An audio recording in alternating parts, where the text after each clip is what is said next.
Welcome back to another episode on Coffee with Crainer. Today I have Mayor Drew Dilkens on the show. He had his Juris Doctor degree from the University of Windsor.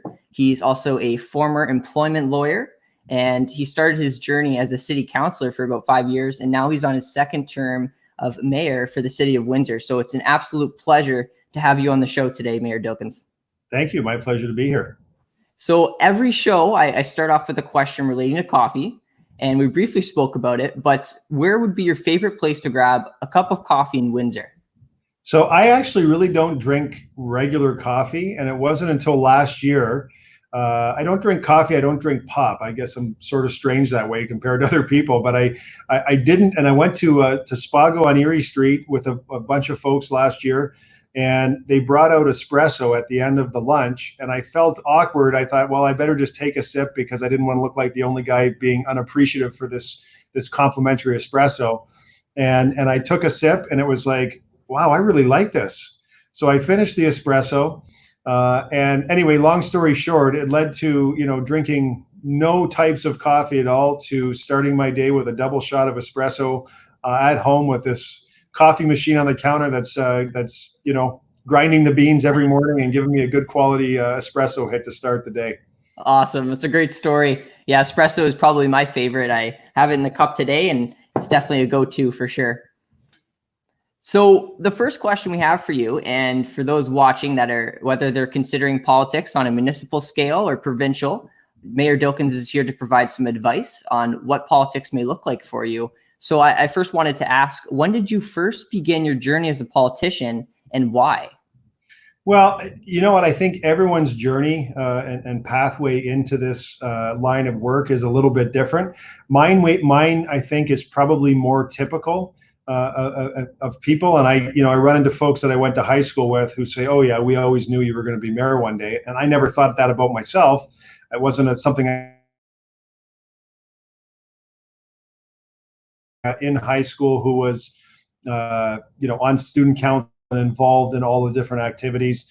And in fact, it started much earlier than that, because my uncle in the 1980s served a term on Windsor City Council in South Windsor, the area that I live and where I had the privilege of serving as a city councilor. So I certainly got a bug, I would say, back then from him, always thinking that, going door to door, and, it was production back then when they called them aldermen and not city councilors. And he rented a big red double-decker bus, and we drove up and down the streets in South Windsor and knocked on doors, and there was all this fanfare and hoopla. And I just, as a young guy, 10 years old, I thought, wow, this is so cool. And so I think that's probably, if I traced it back, either at least then, where I thought this is really interesting. And my antenna sort of tuned a different way to be more connected to politics and what was going on around me. And so just getting involved was the key. And wanting to serve and make the place that I live better was sort of the key to it. And that's, I think, really my pathway, just getting involved and staying involved. Awesome. It's great that you had that encouragement growing up as well to get you where you are today. And you're doing one heck of a job as mayor. So I really appreciate that. And the next question I have for anyone who is a politician, and what would be some character traits that would make them a great politician? Well, underpinning any reason why you get into politics ought to be, at the very core, an interest of serving the community. You have to care about the community, and you have to recognize that, you are a vessel through which the work gets done. That this is not about me. It's not about Drew Dilkens or any of the city councilors. It's about the city and the people who live here. And if you can keep your compass directed like that and your focus with that in mind, then you have to add a little bit of education, and critical thinking skills are, of course, very, very important. You have to add, a curiosity, people who are inquisitive. You don't want a city councilor sitting around or a mayor sitting around the council meeting table, reading a report from administration and accepting 100% of what's being said with no question or thought put to it. Otherwise, you're just a rubber stamp. And so the best councilors are the ones who actually prepare for the meeting. They're curious. They ask why. They ask what happens if we make a decision. How does it impact the other line of business that we're in, or the response in different parts of the city? And I think also you need a politician. I mean, there are very few politicians that I know that aren't type A. You need people who are engaging, who want to interact with people, who aren't afraid to, have some mud thrown at them and some insults hurled their way. You need that kind of thick skin, and you develop that thick skin over time because everyone has a different way of approaching it. They have different ideas, different needs. And you just have to be receptive to listening to it all, and then be able to factor in the things you think are most important to making the decision and try and improve the lives of the most number of people in your community. Yes, that's exactly it. And Igor makes a great point here. Politics is about public service, not just thinking about yourself, but thinking about others. And you made a great point there. So you've been in your career of politics, I would say, over 9 years now? No, this is year going to year 14. Wow.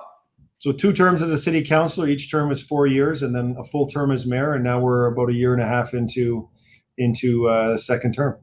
Awesome. So I imagine there's so much you've learned. What are some things that you've learned throughout your time as a politician so far? Well, I think it's really fair to say that when I went into this, I already knew we had a great city. I mean, I wouldn't have joined the team if I didn't feel that way at my core. But sitting where I sit now and seeing all of the different things that interplay and connect together, seeing different people and the work that they do, whether they're actual city employees, whether they're part of the community agency programs that we have, whether they're nonprofits, whether they're the homeless shelters. I mean, you name it. It really is a symphony of folks that work together to deliver for the residents in the community. And I don't know, I hate to say that I learned it because I felt like I already knew it, but sitting here, I really have developed even a deeper appreciation for our history as a community and how that's led us from where we were to where we are today. And even how different parts of our city, why they're different, why you can have, you look at it and say a Windsorite's a Windsorite. But if you talk to someone who, lived in Riverside when Riverside was actually a town until 1966, you will get a different feeling from them about why certain things in Riverside are important than someone who may have just, been born in 1990 and bought their first home there, last week. And so really stitching all of the patchwork of interesting people together and the history together has been really, really interesting. But what I've learned, that I think I already knew, but certainly just cemented it, is that the people in this city are great. They've got some great ideas. They work together. And, even in the heart of a global pandemic, I like to say, since my time as mayor, we've had a tornado, 2 floods, including the worst in the city's history, and now a global pandemic. And I can pretty much handle anything. But the global pandemic is one situation that has made people, that we always say we're in this together. This situation has really brought out the best in so many people. And even though I kind of knew they were already good people, watching the reaction and how people step up has been incredible. And for me, it's just cemented what I already knew when I came here, is that we have a great city with great people, and we're destined for great things when we work together. And you can see what's happening on the streets today as proof of that. Yeah, that's so important, having a great team to support you, and that there was already a great team when you joined the City of Windsor. That's something that you've definitely learned, and it's something that you appreciate. So I thank you for that.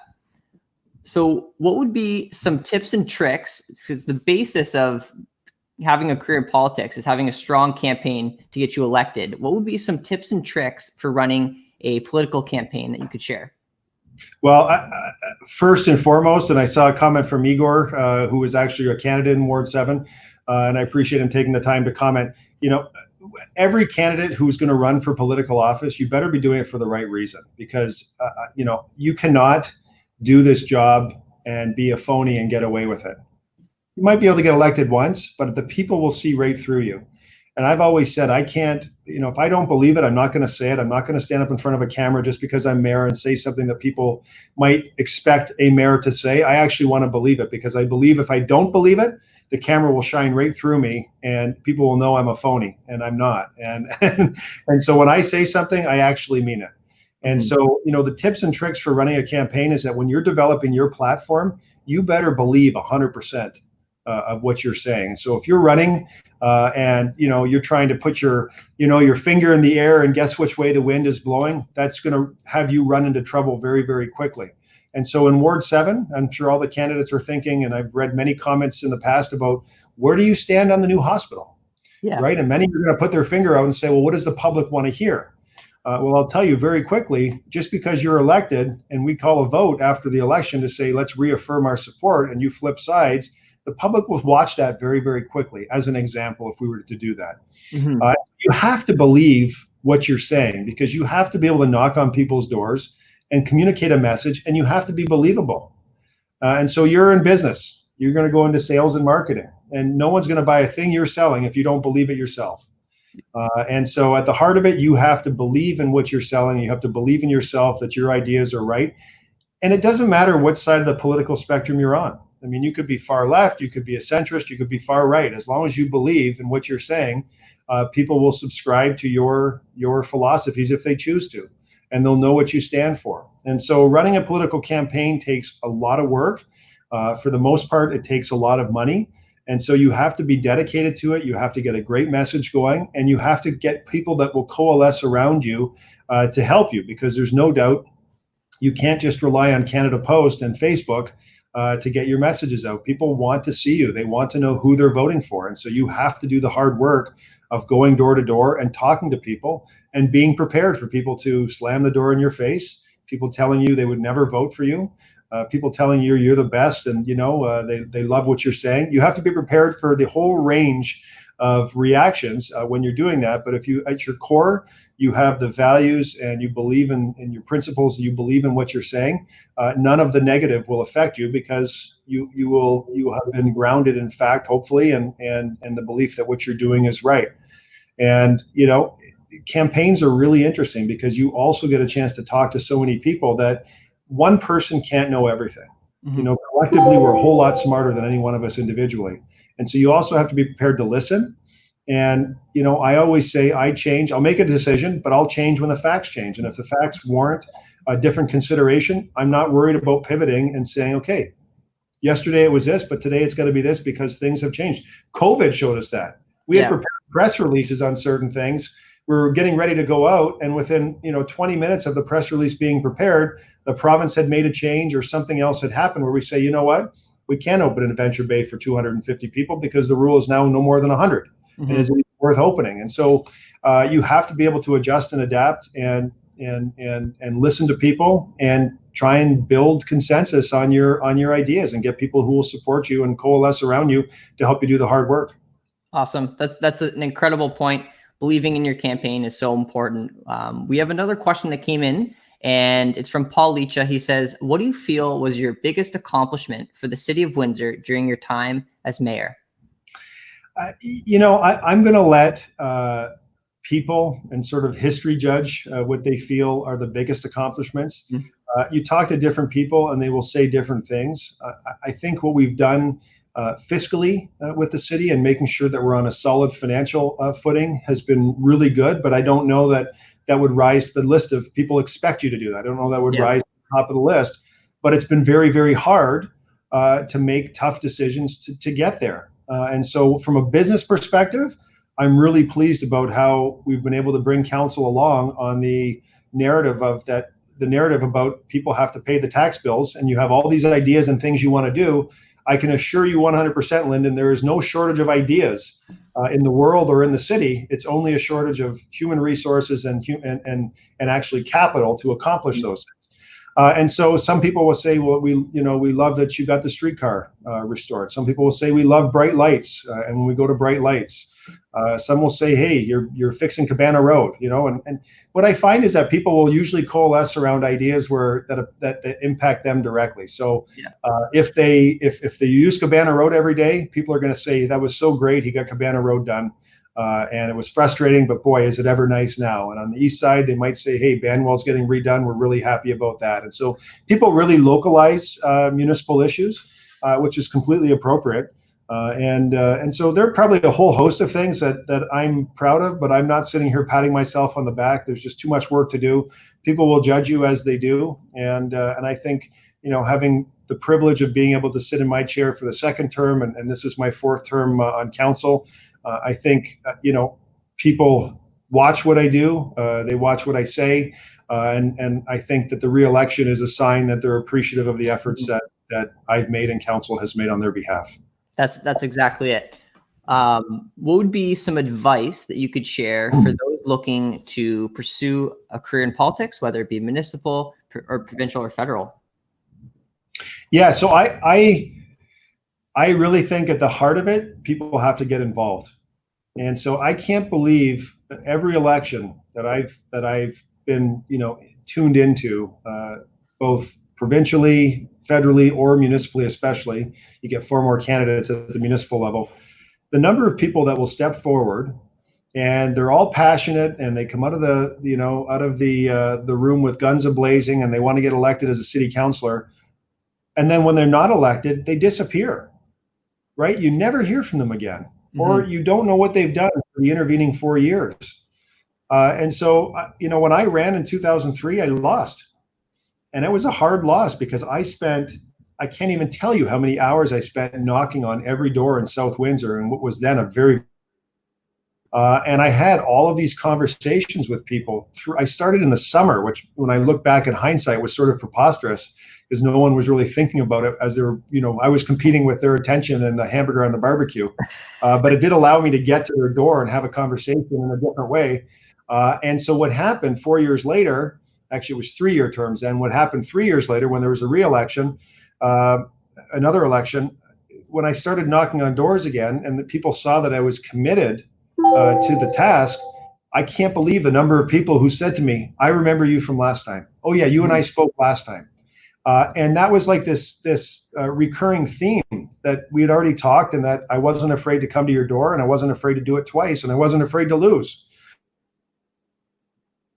And winning, I continued involved in the community, on the hospital board and other boards, and continued to serve, because whether I'm an elected official or not, I want to make sure my community is better tomorrow than the way it was today.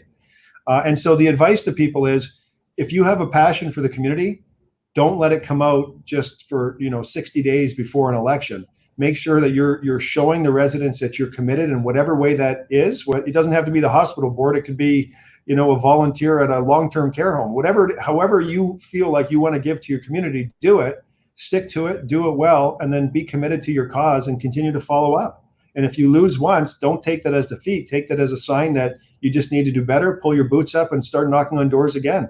And for me, that worked. People saw what was going on, and it worked. So, and I'm thankful for the opportunity to serve. Awesome. So we have one last quick question here for you.